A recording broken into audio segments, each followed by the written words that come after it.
حاجی صاحب بیف پلاؤ کے بہت شوقین تھے۔ کیونکہ حاجی صاحب کے ساتھ میری کافی دوستی تھی، اس لیے وہ مجھے بھی زبردستی بیف پلاؤ کھلانے کے لیے لے جاتے تھے۔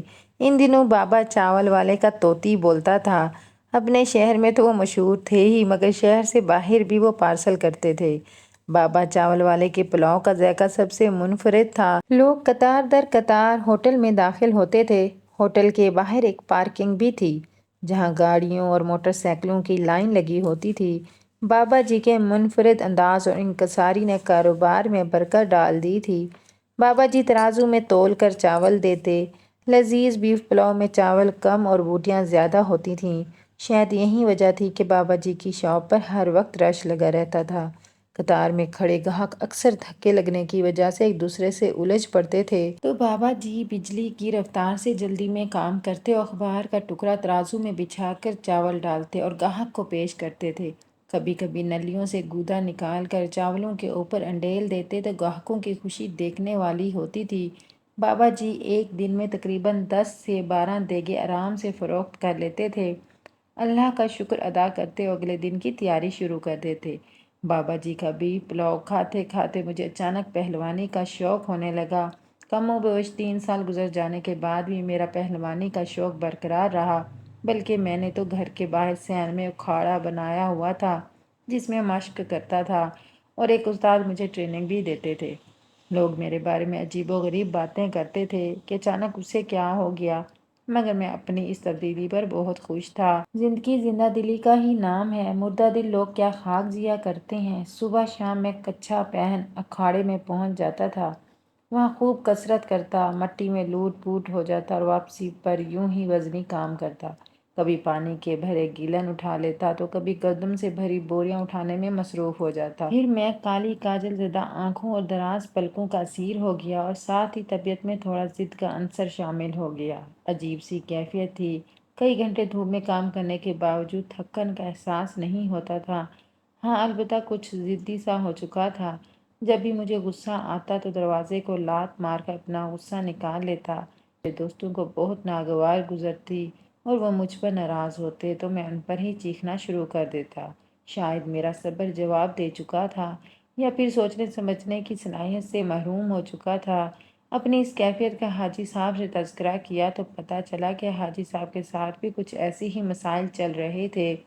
بلکہ حاجی صاحب نے مجھے ایک عجیب بات بتائی۔ کہنے لگا، میری بیوی مجھ سے کہتی ہے کافی دنوں سے آپ میں عجیب و غریب حرکات دیکھنے کو ملی ہیں۔ جب آپ غسل خانے سے نہا کر آتے ہیں تو آپ کے جسم سے گدھے کی بو محسوس ہوتی ہے، حالانکہ بندہ نہا کر صاف ستھرا فریش ہو جاتا ہے۔ بیوی کی اس بات پر میری اس سے کئی بار لڑائی بھی ہو چکی ہے، مگر وہ اب بھی اپنے موقف پر قائم ہے۔ بہت ہی ضدی عورت ہے۔ اصل میں وہ ضدی خاندان سے تعلق رکھتی ہے۔ پھر ایک دن حیرت انگیز انکشاف ہوا جس کی کسی کو امید نہیں تھی۔ بابا بیف پلاؤ والے کو پولیس اٹھا کر لے گئی اور دکان کو مکمل طور پر سیل کر دیا گیا۔ روزانہ بیف پلاؤ نوش کرنے والوں میں غم اور غصے کی لہر دوڑ گئی۔ کچھ نے پولیس کا گھیراؤ کیا اور بابا کے حق میں نعرے بازی شروع کر دی۔ ہم بھی اس کار خیر میں پیش تھے۔ یہ بابا جی کا اخلاق تھا، بیف کا جادو تھا، یہ نلی کا اثر، کچھ نہ کچھ تو ضرور تھا کہ ہم بابا بیف پلاؤ کے لیے مر مٹنے کے لیے تیار تھے۔ لوگوں نے پولیس اسٹیشن کا مکمل محاصرہ کیا اور سڑکوں پر ٹائر جلا دیے۔ ہر طرف سے ایک ہی نعرہ گونج رہا تھا کہ بابا جی کو رہا کرو۔ پھر اچانک پولیس اسٹیشن سے ایک اڑتی ہوئی اطلاع آئی کہ بابا جی چاولوں میں کھوتے کا گوشت ڈالا کرتے تھے۔ پہلے تو اس بات کا یقین ہی نہیں آ رہا تھا اور خود کو جھوٹی تسلی دیتے رہے کہ یہ سب جھوٹ ہے، بابا جی پر جھوٹا الزام لگایا گیا ہے۔ مگر جب حقیقت سامنے آئی، پھر گھر آ کر شیشے میں اپنے آپ کو غور سے دیکھا تو کان لمبے ہو چکے تھے، نتنے پھیل چکے تھے، شکر خدا کا ابھی تک دم نہیں نکلی تھی۔ میرا دماغ گھوم چکا تھا۔ پھر رک کر سر کو جھٹکا تو چکر آنا شروع ہو گئے۔ خیالات کی کڑیاں ملتی چلی گئیں۔